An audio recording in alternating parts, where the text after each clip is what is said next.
Bismillahirrahmanirrahim. Apa kabar semua? Selamat pagi. Semoga hari ini penuh keindahan. Ada bantu nih. Adik sarapan bubur sumsum dan aku makan telur puyuh. Ucap salam. Assalamualaikum warahmatullahi wabarakatuh. Oke, baik anak-anak, kita akan belajar tema 4, subtema 1, pembelajaran 1. Dan yang muatan IPA kita akan belajar sistem peredaran darah pada manusia.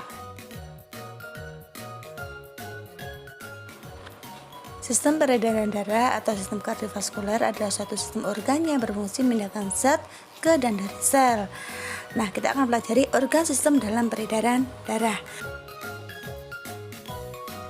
Darah, cairan penting dalam kehidupan ini, terdiri atas 3 bagian. Anak-anak bisa perhatikan fakta penting serta unik dari darah, ya. Dan sebenarnya apa sih fungsi darah itu? Fungsi utama dari darah adalah mengedarkan sari-sari makanan serta oksigen ke seluruh tubuh. Juga mengangkut bahan-bahan sisa dari seluruh tubuh untuk dibuang melalui ginjal, kulit, serta paru-paru. Ada juga fungsi yang lainnya. Bisa diperhatikan ya, ada 4 fungsi lain. Misalkan bantu menyembuhkan luka.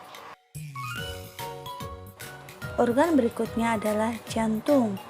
Organ manusia yang paling sibuk sedunia.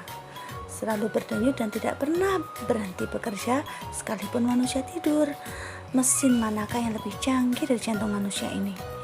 Nah, ini bukti betapa sempurnanya penciptaan Allah. Dan jantung ini berfungsi memompa darah ke seluruh tubuh dengan cara berkontraksi dan berrelaksasi. Tersusun atas otot yang dinamakan miokardium dan pembungkusnya disebut perikardium. Secara simpel, jantung ini ada 4 ruangan. Itu ada atrium kiri dan kanan serta ventricle kiri dan kanan. Itu bisa diperhatikan ya. Atrium yang atas, ventricle yang bawah. Dan ini adalah gambar anatomi jantung yang sedikit lebih detail. Kita perhatikan dari serambi kiri atau atrium kiri yang menerima darah dari paru-paru yang kaya akan oksigen masuk ke bilik kiri atau ventricle kiri yang bertugas memompa darah ke seluruh tubuh. Jadi otot pada bilik kiri jauh lebih tebal dibanding yang lainnya. Nah, kemudian ada serambi kanan atau atrium kanan yang menerima darah dari seluruh tubuh yang banyak mengandung CO2, kemudian akan diterima oleh bilik kanan atau ventricle kanan. Untuk berikutnya, darah tersebut disalurkan ke paru-paru. Dan organ berikutnya adalah pembuluh darah, merupakan saluran tempat mengalirnya darah dari jantung ke seluruh tubuh dan sebaliknya. Pembuluh darah terdiri atas 2 jenis, yaitu pembuluh nadi atau arteri dan pembuluh bali atau vena. Dan ini adalah gambaran pembuluh darah dalam tubuh kita, mulai dari yang besar sampai yang paling kecil. Bila semua dikumpulkan, disambung, maka akan sepanjang kira-kira 96.000 km. Masya Allah ya, betapa kerennya Allah menciptakan.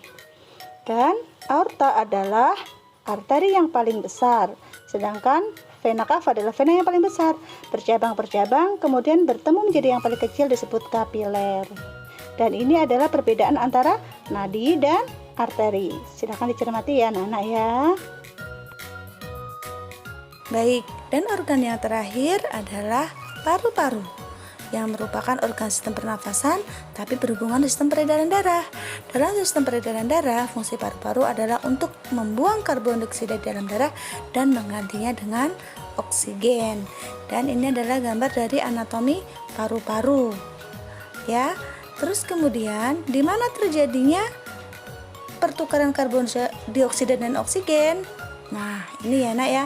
Ternyata pertukaran terjadi di alveoli, cabang terkecil dari paru-paru. Dan ini adalah gambaran dari alveoli, kantong udara yang kaya akan kapiler darah. Untuk berikutnya anak-anak bisa perhatikan, ini adalah skema dari jantung, paru-paru, dan pembuluh darah serta fungsi dari masing-masing bagiannya. Pada manusia dikenal ada peredaran darah kecil dan peredaran darah besar. Apa itu peredaran darah besar? Yaitu mengalirnya darah dari ventricle kiri menuju ke seluruh tubuh dan kembali ke atrium kanan.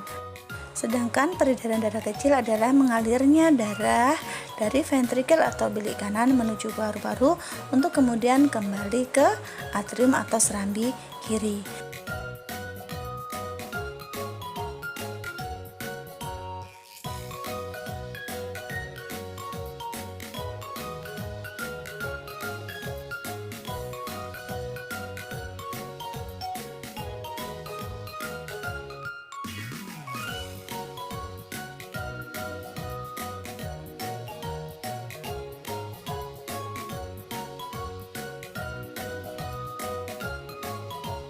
Aliran darah besar dari serambi kiri terus ke seluruh tubuh lalu ke bilik kanan.